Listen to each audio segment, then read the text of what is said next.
Big boss Malayalam 4-ാം സീസണിലൂടെ ശ്രദ്ധേയനായ ബ്ലസ്ലി അറസ്റ്റിൽ. Online തട്ടിപ്പിലൂടെ സമ്പാദിച്ച പണം ക്രിപ്റ്റോ കറൻസിയായി വിദേശത്തേക്ക് കടത്തിയ കേസിലാണ് അറസ്റ്റ്. തിരുവനന്തപുരം വിമാനത്താവളത്തിൽ വെച്ചാണ് കോഴിക്കോട് ജില്ലാ ക്രൈംബ്രാഞ്ച് ബ്ലസ്ലിയെ കസ്റ്റഡിയിലെടുത്തത്.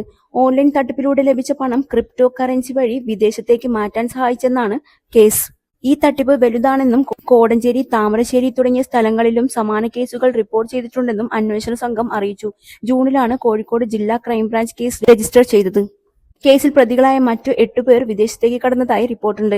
2 പേർ നിലവിൽ ജയിലിലാണ്. അറസ്റ്റിന് ശേഷം ബ്ലസ്ലിയെ കോടതിയിൽ ഹാജരാക്കി റിമാൻഡ് ചെയ്തു.